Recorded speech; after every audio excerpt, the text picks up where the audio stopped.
Puji Tuhan, haleluya. Selamat pagi Bapak Ibu Saudara. Salam sejahtera buat kita semua, puji Tuhan. Senang sekali kita dapat berjumpa kembali di pagi hari ini, di hari yang ke-79 di tahun 2026. Saya, Pendeta Kawi Armiasa, Gembala Sidang GPDI Philadelphia Dompu, Nusa Tenggara Barat. Senang sekali menyambut Anda di pagi hari ini. Puji Tuhan, kita boleh menikmati pemeliharaan Tuhan sepanjang malam dalam peristirahatan kita. Dan kembali pagi ini kita dibangunkan dengan tubuh yang sehat walafiat. Amin. Kita ada, kita kuat, kita sehat. Kita permuliakan nama Tuhan. Puji Tuhan. Mari Bapak Ibu Saudara, kembali pagi hari ini kita mau datang kepada Tuhan, menaikkan ucapan syukur kita kepada Tuhan. Kita masih diizinkan menikmati hari yang baru dengan segala berkat-berkat, kemurahan dan kasih setianya. Puji Tuhan. Tema kita hari ini, Bapak Ibu Saudara, adalah sarapan di tepi pantai. Sebuah pemulihan dan panggilan kedua. Puji Tuhan. Teks yang kita akan baca masih dalam seri penelahah kita akan Injil Yohanes. Dan kita berada pagi ini di Yohanes pasal 21. Puji Tuhan. Bapak Ibu Saudara, pernahkah Anda merasa gagal total? Merasa bahwa masa lalu Anda terlalu kelam untuk diperbaiki? Atau kesalahan Anda terlalu besar untuk diampuni? Itulah yang dirasakan Petrus. Setelah menyangkal Yesus 3 kali, ia kembali ke profesi lamanya, menjala ikan. Namun di tepi danau Tiberias, Yesus datang bukan untuk menghakimi, melainkan untuk memulihkan. Ayat yang pertama sampai yang ketiga.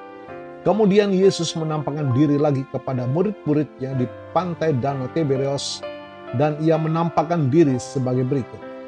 Di pantai itu berkumpul Simon Petrus, Thomas yang disebut Didimus, Nathanael dari Kana yang di Galilea, anak-anak Zebedeus, dan 2 orang muridnya yang lain. Kata Simon Petrus kepada mereka, "Aku pergi menangkap ikan." Kata mereka kepadanya, "Kami pergi juga dengan engkau." Mereka berangkat lalu naik ke perahu, tetapi malam itu mereka tidak menangkap apa-apa. Perhatikan Bapak Ibu Saudara, Petrus berkata, "Aku pergi menangkap ikan." Ini bukan sekedar hobi, ini adalah tanda keputusasaan. Dia kembali ke hidup yang lama karena merasa gagal sebagai murid. Realita yang terjadi, Bapak Ibu Saudara, mereka menjala semalaman tetapi tidak menangkap ikan, tidak menangkap apa-apa, tidak ada hasil, zong, nol. Apa pelajaran yang kita dapatkan, Bapak Ibu Saudara? Hidup yang dijalani atas kekuatan sendiri, tanpa penyertaan Tuhan, seringkali berakhir dengan kelelahan yang sia-sia. Kegelapan malam dalam teks ini melambangkan kekosongan jiwa tanpa kehadiran Sang Gembala. Di ayat yang ke-4 sampai 8, ketika hari mulai siang, Yesus berdiri di pantai, akan tetapi murid-murid itu tidak tahu bahwa itu adalah Yesus. Kata Yesus kepada mereka, "Hai anak-anak, adakah kamu mau menyelak laut?" Jawab mereka, "Tidak ada." Maka kata Yesus kepada mereka, "Tebarkanlah jalamu di sebelah kanan perahu, maka akan kamu peroleh." Lalu mereka menebarkannya dan mereka tidak dapat menariknya karena banyaknya ikan. Maka murid yang dikasih Yesus itu berkata kepada Petrus, "Itu Tuhan." Ketika Petrus mendengar bahwa itu adalah Tuhan, maka ia mengenakan pakaiannya sebab ia tidak berpakaian, lalu terjun ke dalam danau. Murid-murid yang lain datang dengan perahu karena mereka tidak jauh dari darat, hanya kira-kira 200 hasta saja, dan mereka menghala jala yang penuh ikan itu. Bapak Ibu Saudara, Yesus berdiri di pantai saat fajar menyingsing. Namun mereka tidak mengenalinya. Dia memberikan instruksi sederhana, "Tebarkanlah jalamu di sebelah kanan perahu." Terjadi mukjizat, Bapak Ibu Saudara. Mereka menangkap 153 ekor ikan besar. Jala mereka tidak koyak. Bapak Ibu Saudara, berkat Tuhan seringkali datang melalui ketaatan pada instruksi yang sederhana. Saat kita berhenti mengandalkan logika sendiri dan mulai mendengar suaranya melalui ketaatan kita akan firman-Nya, maka kekosongan semalam berubah menjadi kelimpahan di pagi hari. Puji Tuhan. Ayat yang ke-9 sampai 14, ketika mereka tiba di darat, mereka melihat api arang dan di atasnya ikan dan roti. Kata Yesus kepada mereka, bawalah beberapa ikan yang baru kamu tangkap itu. Simon Petrus naik ke perahu lalu menghala jala itu ke darat, penuh ikan-ikan besar. 153 ekor banyaknya, dan sungguh pun sebanyak itu jala itu tidak koyak. Kata Yesus kepada mereka, marilah dan sarapanlah. Tidak ada di antara murid-murid itu yang berani bertanya kepadanya, siapakah engkau? Sebab mereka tahu bahwa ia adalah Tuhan. Yesus maju ke depan, mengambil roti dan memberikannya kepada mereka. Demikian juga ikan itu. Itulah ketiga kalinya Yesus menampakkan diri kepada murid-muridnya sesudah ia bangkit dari antara orang mati. Saat mendarat mereka melihat api arang dengan ikan dan roti di atasnya. Yesus berkata, marilah dan sarapan. Simbol api arang atau antrakia mengingatkan Petrus pada saat ia menyangkal Yesus di depan api arang di halaman imam besar. Yesus sengaja membawa Petrus kembali ke memori kegagalannya. Bukan untuk mempermalukannya, tetapi untuk mengganti memori pengkhianatan itu dengan memori persekutuan. Puji Tuhan.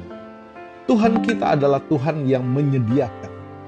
Dia tidak hanya mengurusi jiwa kita, tetapi dia peduli pada rasa lapar dan kelelahan fisik kita. Bapak Ibu Saudara, ayat yang ke-15 sampai 19, sesudah sarapan Yesus berkata kepada mereka, kepada Simon, Simon anak Yohanes, apakah engkau mengasihi aku lebih daripada mereka ini?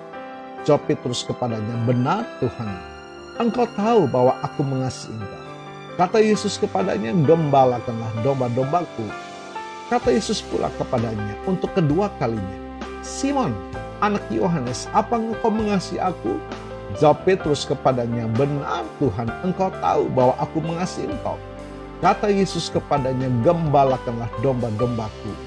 Kata Yesus kepadanya untuk ketiga kalinya, Simon, anak Yohanes, apakah engkau mengasihi aku? Maka sedih hati Petrus karena Yesus berkata untuk ketiga kalinya, apakah engkau mengasihi aku?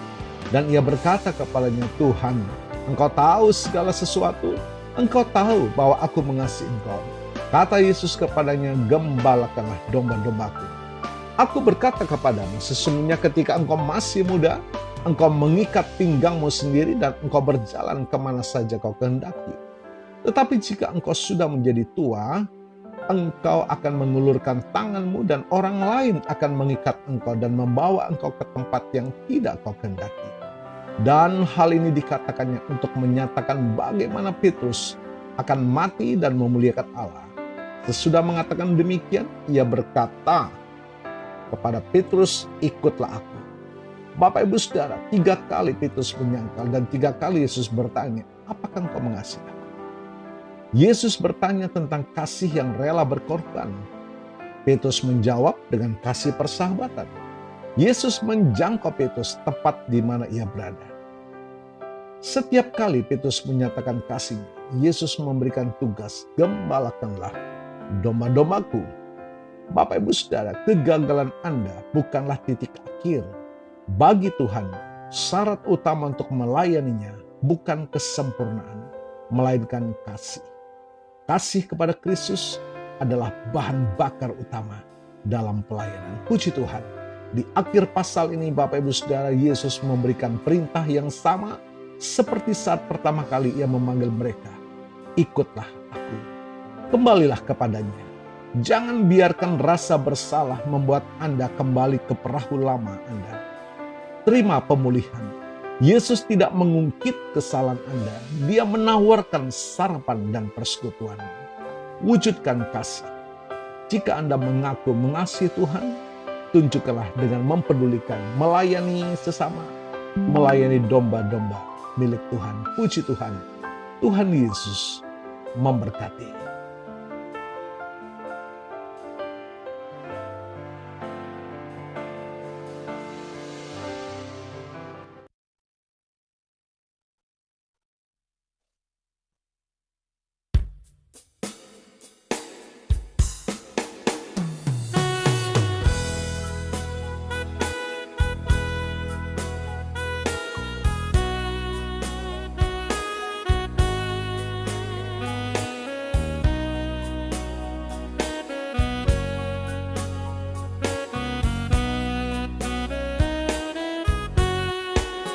melayani, melayani lebih sungguh, melayani, melayani lebih sungguh. Tuhan lebih dulu melayani kepadaku, melayani, melayani lebih sungguh, mengasihi, mengasihi lebih sungguh, mengasihi, mengasihi lebih sungguh.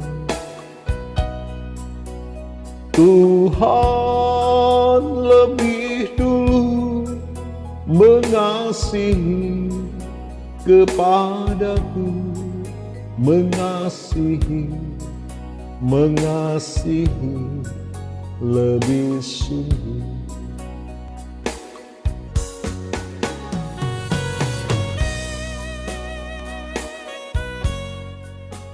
Mari Bapak Ibu Saudara, kita terima berkat Tuhan.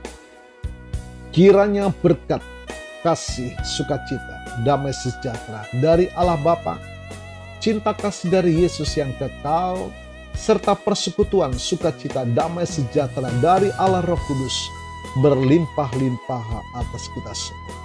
Dan terimalah berkat Tuhan atas seluruh hidupmu, terimalah berkat Tuhan atas rumah tanggamu, terimalah berkat Tuhan atas usaha, dagang, dan pekerjaanmu. Terimalah berkat Tuhan atas pendidikan dan masa depanmu. Dan terimalah berkat Tuhan atas iman, ibadah, dan pelayananmu kepada Tuhan. Diberkatilah engkau berlimpah-limpah, baik jasmani dan rohani, hari ini sepanjang masa, sampai Tuhan Yesus datang kembali, di dalam berkat nama Tuhan Yesus Kristus. Haleluya, haleluya. Amin.